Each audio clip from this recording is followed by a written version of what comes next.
All right, so we've got some really fascinating material to dig into today. Stuff that really pulls back the curtain on like the whole world of CIA secret ops, you know? Yeah, for sure. We're talking about a former Navy SEAL and his transition to being a CIA contractor. Right, exactly. And so the goal here is to like really go beyond those headlines and look at some of the missions he was on, the realities of being a contractor in that world, and just the really significant personal impact that this kind of life can have. Yeah, and definitely have a huge impact. So let's start at the very beginning. So this guy's journey into this world starts with him joining the Navy, right? Right. And it doesn't sound like it was, some romantic idea of service, you know what I mean? It sounds like there was some more like practical things going on, maybe a lack of other options, wanting to make his dad proud. Yeah, I mean, it's actually pretty interesting how often you see that in these high stakes professions. You know, Hmm. it's like those really human, relatable factors that are driving people, Right. which I think really underscores that, like, the need for purpose, for direction, can lead people into some pretty extraordinary and demanding circumstances. Absolutely. And so then his time in Afghanistan, especially after Operation Red Wings, it really seemed to be marked by this frustration. He talks about feeling held back, feeling like political stuff was getting in the way of them being effective. Yeah, that's something that we don't often hear about, right? Those Yeah. limitations that they face. It's really interesting because it shows how complicated things are, you know? Right. You've got the tactical goals in the ground, and then you've got these big strategic and political factors at play. And then it makes you wonder, how do those constraints, how do they impact the people actually carrying out those missions? Yeah, absolutely. Makes you think. And then the story moves to Iraq, and this is where it seems like he was really heavily involved. Right. He starts with protective detail, then moves into doing sniper work, like reconnaissance, targeting, even training regular forces. He even talks about taking out people planting IEDs in a cell leader. Yeah, it's intense. It's like, it just shows you the kind of specialized skills that these operators have. Absolutely. And this transition that he goes through really shows how versatile you have to be in these roles, right? Right. You can go from close protection to super technical stuff like precision targeting. Right. I mean, that takes some serious skill and adaptability. Totally.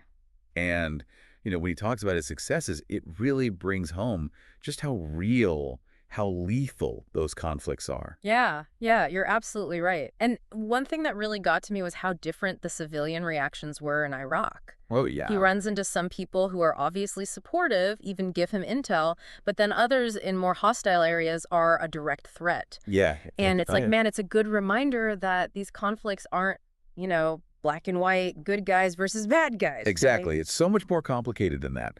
The local populations have their own things going on, their own fears and loyalties, and those can change in a heartbeat. Right, It's right. like trying to navigate a maze in the dark. Totally. And there's this kind of crazy story he tells about setting up a sniper nest in a prostitute's house. Yeah. It's definitely not something you hear in the official reports, right? Not at all. It's a little bit of unexpected realism. Absolutely. It's those little details that really cut through the, I don't know, the sanitized version of conflict you often get. Yeah. It just shows you how unconventional and improvisational things can be on the ground. Yeah. It's like they have to work with what they've got. Yeah, they're making it happen. And so when he thinks back on the Iraq War, he says that he doesn't think they should have been there, but then he also says they killed evil. It's like, it's really complex, Okay. right? Incredibly complex. That kind of internal conflict, it's a really common thread among people who have served in those roles. Right. You've got that sense of mission, whatever that mission is defined as, but then you've got this bigger question of whether the whole thing was even worth it. Yeah. And I think that really speaks to just how heavy those experiences are, psychologically. Yeah, no, I think you're right. And his take on the Afghanistan war, it's also complicated, right? He felt like the initial response after 9/11 was justified, Hmm. but then he's saying that the mission kind of lost its way, that it became ineffective because of the rules of engagement, how restrictive they were getting. Yeah, and that evolution in his thinking, it kind of reflects what a lot of people who are involved felt. Right. It's like you start with a clear objective, and then it drags on and on. The goals are always shifting, and you start to feel like you're not really making any progress, Right. and the risks just keep getting higher and higher. Totally, totally. And on 9/11, his belief that it was preventable is really strong. He mentions warnings from Ahmad Massoud, even a whole plot to assassinate Massoud using a fake interview. It's intense. It is, and it really makes you think about intelligence failures, you know? Were there missed opportunities? What if they had acted on that intelligence they had? Yeah. It's Yeah. just how high the stakes were in that whole geopolitical landscape. Yeah, no kidding. So then he leaves the Navy in 2006 and he goes into contracting. And it sounds almost like he's entering this whole other secret world, It does. applying through these companies, not even knowing who the government client is at first. It's like super indirect, you know? Yeah, it's fascinating how it works. And it makes you think, maybe they want that separation, that distance between the agencies and the people who are actually doing this stuff. It's possible, yeah, that these companies are like a buffer. Right. It makes the whole accountability thing really complicated. Yeah, it does. But he eventually gets picked for a CIA contract. And at first, it's protective detail for spies. But then he moves on to other undercover work. Yeah, it sounds like they really started trusting him with more. Yeah. And it really suggests, that they saw his skills, they knew he could handle it. Exactly. Mhm. And, as he moves up in the contracting world, it shows that the CIA valued him, valued his experience. Right. They wouldn't keep giving him more responsibility if they didn't think he could handle it.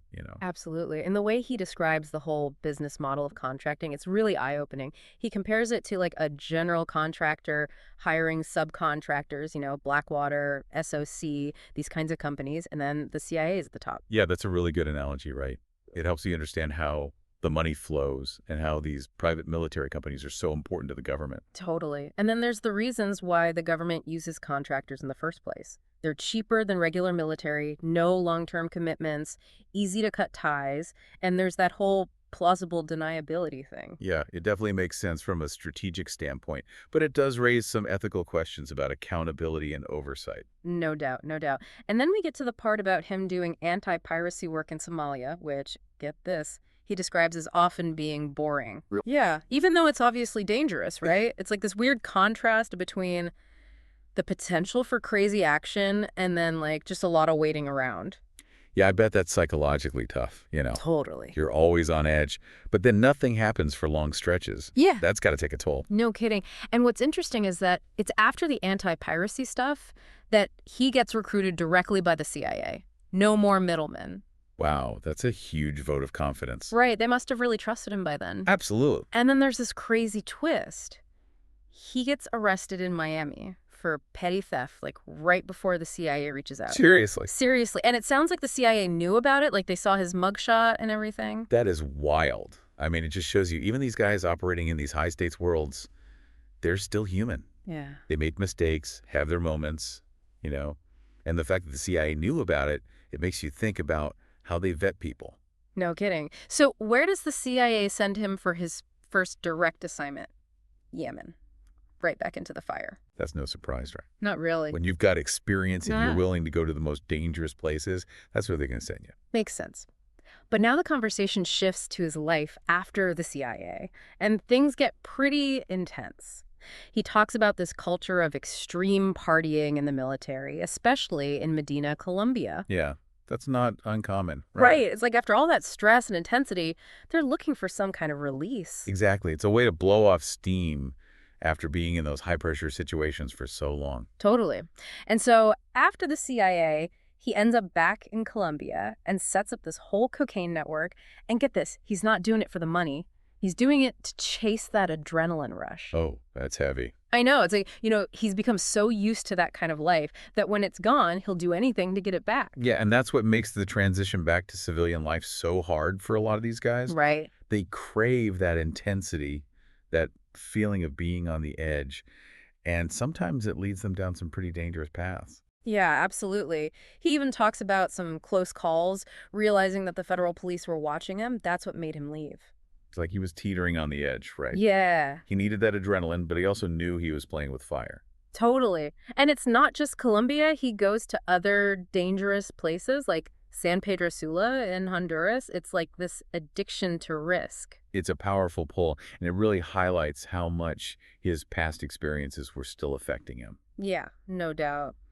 But eventually he realizes that this whole adrenaline thing is destroying him. Yeah, it's a hard lesson to learn, but it's so important. It really is. It's a warning to anyone coming out of those high-pressure jobs. Right, and it also shows how important it is to take care of your mental health, especially when you're transitioning back to a normal life. Absolutely.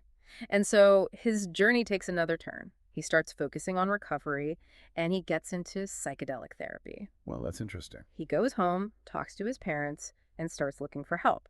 He's dealing with all sorts of addictions, can't sleep, some serious issues. Yeah, that's unfortunately pretty common for veterans. It It's is. like they're carrying all this baggage, addiction, trouble sleeping, probably some trauma that they haven't dealt with. Right, right. So he ends up doing psychedelic therapy in Mexico, ibogaine, and 5-MeO-DMT. Interesting. And what does he say about those experiences? He says ibogaine was like this long, intense psychedelic trip. and, and then 5-MeO-DMT was short, but it was like a death experience, really profound. Yeah, those are some pretty powerful substances. They're known for making you really look inward and process your emotions. Yeah. And what's really interesting is that more and more people are using them in therapy. Yeah, and he says it helped him a lot. More clarity, better focus, the ability to say no to things, even better intuition in his business. And he kicked his addictions. It sounds like a complete transformation. Totally.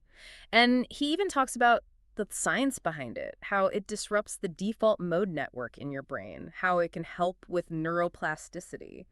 He even mentioned some Stanford studies that showed brain injury markers disappearing after ibogaine treatment. Yeah, there's a lot of research going on right now about how psychedelics affect the brain, and it's pretty exciting stuff. Yeah, definitely. And he even tells a story about a friend who had a really bad TBI who got a lot better after ibogaine. Even though it's just one story, it adds to the growing evidence that these therapies could be really helpful for people with TBI, especially when nothing else seems to work. Yeah, for sure.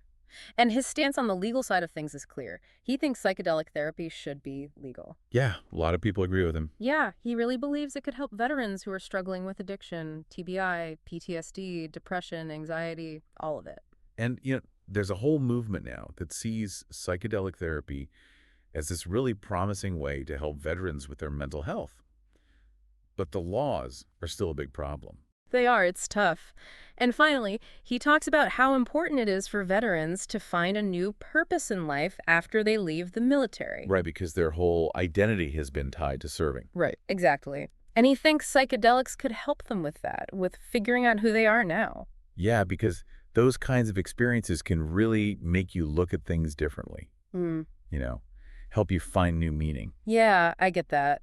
So basically, what we've learned in this deep dive is that working as a CIA contractor is intense, the lifestyle can be really addictive and dangerous, and that alternative therapies like psychedelics could actually be a powerful way to deal with the impact of that world. Yeah, and I think what's most striking is how human all of this is.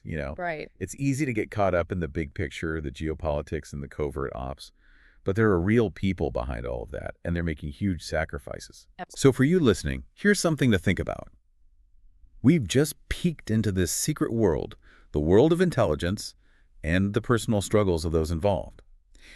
What does that tell you about national security? Right. What's the real cost of all this? Exactly. It's something to consider. And if you're interested in learning more, I encourage you to do some digging on your own. There's so much out there about the history of CIA operations, the science behind psychedelic therapy, and the challenges that veterans face when they come home. It's fascinating stuff. It is. So yeah, go explore.